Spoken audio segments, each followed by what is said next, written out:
The biggest error in WNBA history might have just been made by the Indiana Fever. One that might cost them millions of dollars.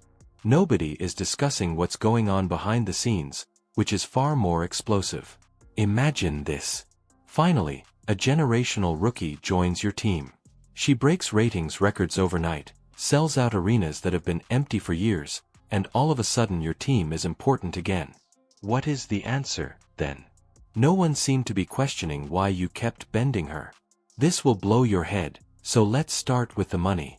This year, Caitlin Clark is expected to earn $11 million. Her WNBA salary of only $78,000, however, accounts for less than 1% of total. She earns more money from a single Instagram post than she does from having the illness for a whole month. To sign her, Nike spent $28 million over 8 years. Gatorade's Allen. She is treated like a queen by State Farm. She even received a distinctive basketball phrase from Wilson.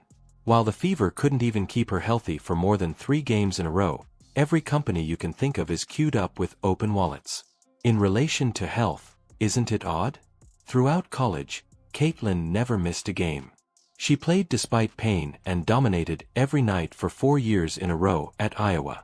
However, she has been sidelined frequently in the professional ranks due to sudden, inexplicable groin ailments. The impact is evident whether it's due to bad luck or something more significant occurring behind the scenes. After returning, she had a 6-game run in which she shot just 4 for 12, hitting less than 30% overall and just 14% from 3. This is the bit, though, that no one is talking about. She continues to average more than 9 assists per game even in that slump. With one arm tied behind her back, she's actually pushing this team ahead. And additional bench time as a reward. Things off the court became much more dire, as if the drama on the court wasn't enough. A 55-year-old stalker recently received a prison sentence for pestering Caitlin, sending hundreds of unsettling messages, and even making the trip to Indianapolis while believing they were dating. She had to alter her public persona in order to feel safer because things had gotten so horrible. Here's the crazy thing, though. Even he seems to recognize her worth more than the Fever's own administration did. The cost of tickets increases dramatically when Caitlin is performing .200 on the secondary market. Overnight, they fall by 40% while she is away. It's not a dip. A financial freefall, that is. When she revealed she couldn't play, ticket prices for even the All-Star game, which was held in her home stadium, fell from $121 to $72. Indiana's front office is acting as though they are blind to the fact that real money is leaving the building. And it gets worse just when you believe it can't get much worse. The coach who was sent in to repair everything, Stephanie White, enters. However, it appears that she is more interested in bringing Caitlin low than in letting her play her game. The viral moment from last week said it all. During a timeout, White told Caitlin to leave in front of everyone while she was seated in the coach's chair. It was an extremely clear message. Recognize your position, novice. Avoid getting too cozy. This team is run by us, not by you. White continues to preach about long-term wellness and the broader picture. Translation: your size has taken us by surprise. Why else would you oversee the minutes of a 23-year-old who is in top physical condition? When she starts to become hot, why would you remove her from the game? Why make her alter the precise type of play that buys jerseys and fills arenas? It seems like a reminder all the time. They have the power, even though you are the star. The kicker is this, though. Caitlin is subtly creating something far larger as Indiana engages in small-scale power struggles. An empire that doesn't require them at all. She is the face of women's basketball in addition to being well-liked. She received more All-Star captain votes than any other player in the league, with over 1.2 million. Her endorsements outweigh the salaries of entire teams. She could purchase and sell half of the WNBA tomorrow if she so desired. However, the Fever acts as though it would be a favor to let her ride the bench. This is where things get crazy since I have insider knowledge. As Caitlin becomes a free agent in 2027, several teams are already making cap space available. The New York Liberty is prepared to provide her a maximum contract in addition to any marketing agreement Manhattan can come up with. Aces from Las Vegas. They would likely rename a casino in her honor and throw a lavish party. International teams are circling 2 seven-figure contracts in Europe. Crazy Chinese offers that might possibly involve club ownership. Not to mention that Ice Cube attempted to woo her with a big 3 offer of $5 million. She has more choices than a buffet in Vegas. Additionally, the Fever are over here pretending that she should be appreciative of the leftover food. The persistent joke in the league. Indiana switched from using low-cost airlines that charged for water to overnight private jet travel, due to a single player. Furthermore, they are engaging in power struggles that make reality TV appear mild rather than defending her, similar to winning the lotto. And voicing grievances on taxes. Are you curious about how awful things have gotten? While Caitlyn receives criticism for taking 1 contested 3, players who go 2 for 14 are commended for maintaining their confidence. There is a perpetual green light for veterans who were unable to hit the ocean from the beach. However, the greatest shooter in team history is advised to take a seat and exercise patience.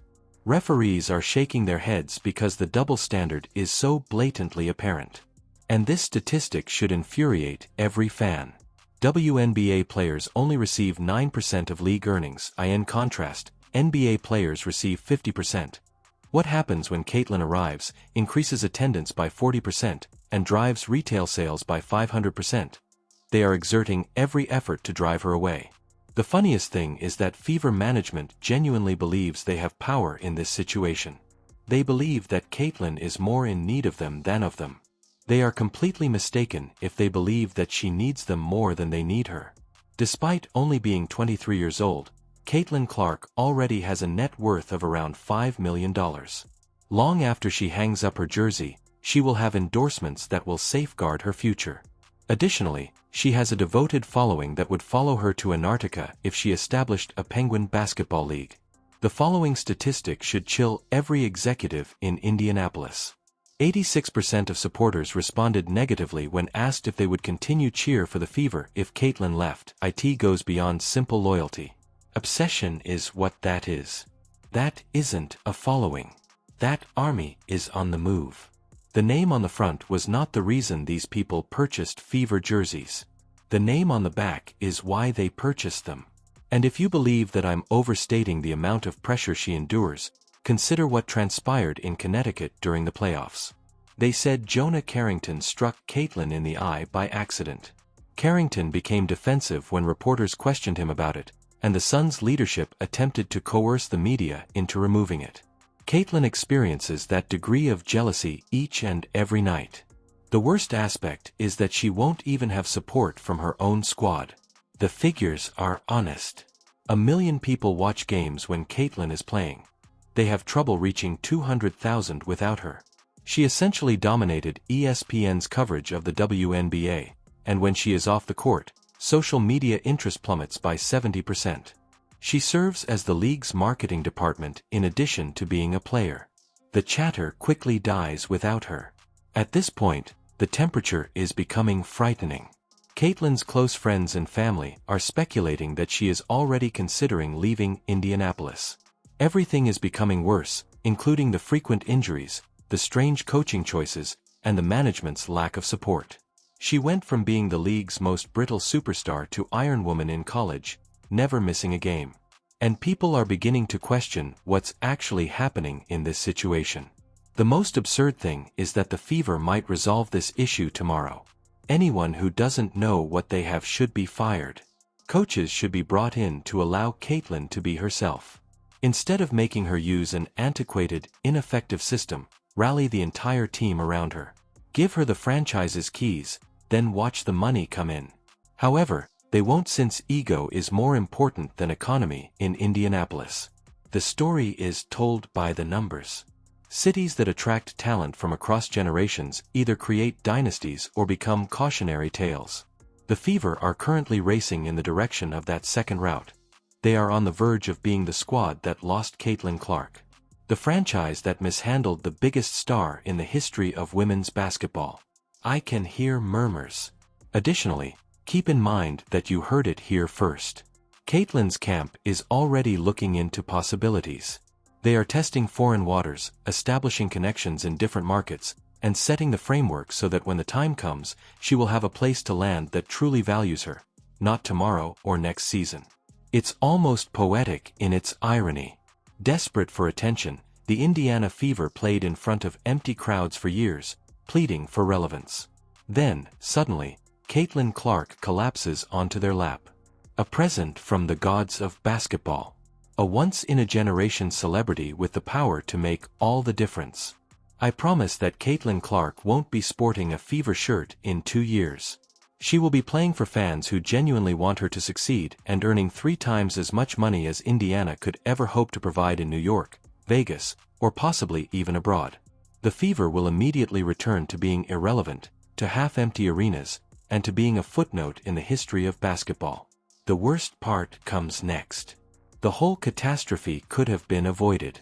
They only needed to refrain from screwing it up. Let Caitlin be herself. Pay the checks. Make her the focal point of the franchise. Rather, they have created a masterclass on how to sabotage a fantastic chance. Business schools will spend decades researching this type of breakdown. The consequences of treating a $100 million athlete like she's on minimum salary will soon be revealed to the Fever. Caitlin Clark doesn't need the Indiana Fever, so when the circus departs town and takes all of the ticket buyers with it, they will finally understand what they had and what they lost. She didn't. But they needed her for a single, brilliant moment. And they shoved her out the door rather than accepting it. Do you believe this to be the most significant error in WNBA history? Press like. Do you want to know where Caitlin will land next? Sign up. This is only the beginning of the story. And leave a remark. When Caitlin eventually leaves Indianapolis, where should she go?